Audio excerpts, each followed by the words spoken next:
Hello friends, Radhe Radhe. कैसे हैं आप सभी? स्वागत है मेरे एक और नए ब्लॉग में। तो आज है गणगौर तीज। आज हमारे घर में गणगौर की पूजा हो रही है। तो आइए आप सभी को भी पूजा के बारे में दिखाते हैं और भगवान जी के दर्शन करवाते हैं।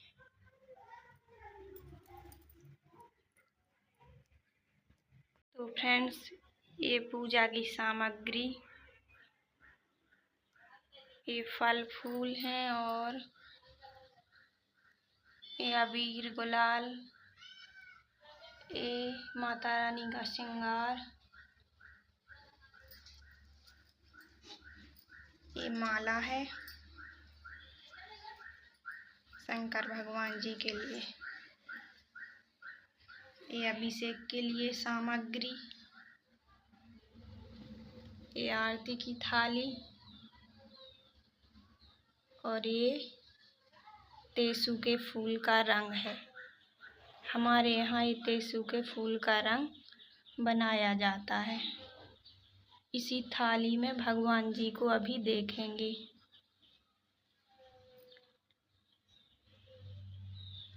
देखिए फ्रेंड्स, यहाँ पूजा हो रही है।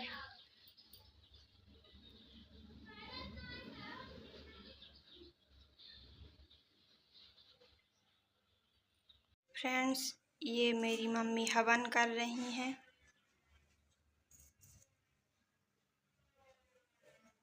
और ये प्रसाद का सामान है।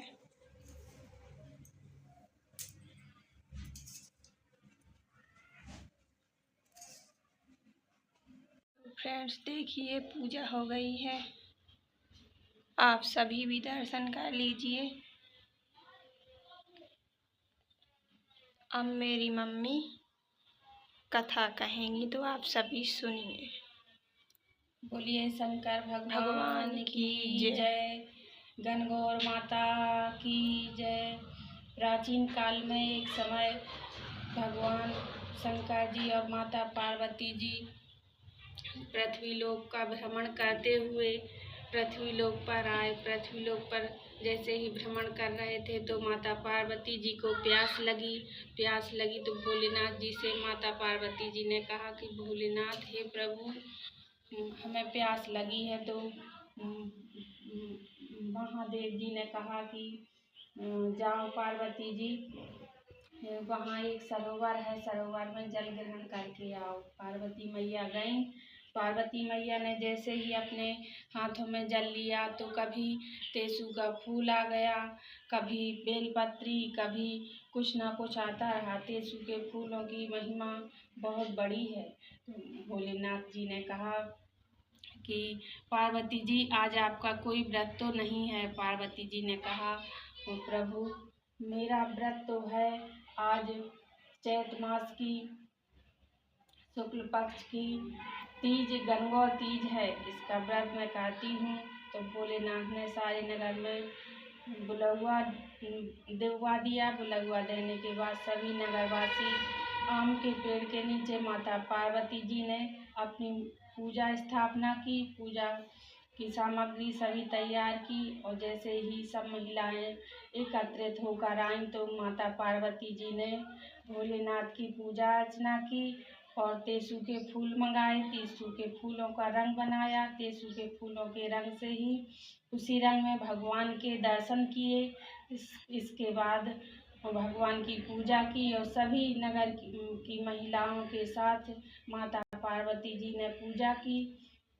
और जैसे ही पूजा करने के बाद सब अपने अपने घर को लौट गए तो माता पार्वती जी और भोलेनाथ जी बैठे हुए थे। तो देखा कि नगर की ओर देखा तो बहुत सारी महिलाएं और चली आ रही हैं।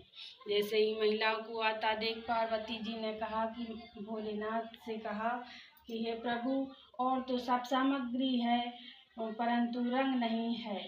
अगर रंग नहीं है तो पूजा कैसे संपन्न होगी? तो महादेव जी ने कहा कि देवी, आप चिंता मत करिए, तेसु के फूलों से रंग बनाइए। और पार्वती जी के जैसे ही माता पार्वती जी ने अमृत छिड़का, अपने मांग से सेंदूर हाथों से मेहंदी और अपने पैरों से आलता लेकर जैसे ही रंग बनाया, तो सभी नगरवासियों की जितनी महिलाएं आई थीं, सभी सौभाग्य सुंदरी के ऊपर माता पार्वती जी ने अपना आशीर्वाद बरसाया।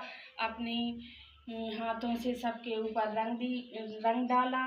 तभी से इस गणगौर की पूजा होने लगी और माता पार्वती जी के आशीर्वाद से सभी महिलाओं के सौभाग्य और धन धान्य से पुत्र सदा संतान को बहुत ही दीर्घायु की प्राप्ति होने लगी। तो माता पार्वती जी की कृपा से ये गणगौर तीज हम सभी सौभाग्य सुंदरी स्त्रियां सभी ये व्रत करते हैं और जब तक पूजा नहीं हो जाती तब तक पानी ग्रहण नहीं करते। और अपने अपने देशों में अलग अलग रीति रिवाज से पूजा होती है। हमारे यहाँ तो टेसू के फूलों से रंग बनाया जाता है और ऐसे शंकर पार्वती जी की प्रतिमा मिट्टी से बना लेते हैं और उनके दर्शन इसी रंग में पूजा के पश्चात रंग में दर्शन कर लेते हैं। इसके बाद पानी ग्रहण करते हैं। बोलिए शंकर भगवान की जय, शंकर पार्वती जी की जय, गणेश भगवान की जय, स्वामी कार्तिक महाराज की जय, नंदी भगवान की जय। बोलिए गणगौर मैया की जय। तो फ्रेंड्स, आप सभी को अगर ये वीडियो अच्छा लगा हो तो लाइक कीजिए, सब्सक्राइब कीजिए। मिलते हैं एक और नए वीडियो के साथ, तब तक के लिए जय भोलेनाथ।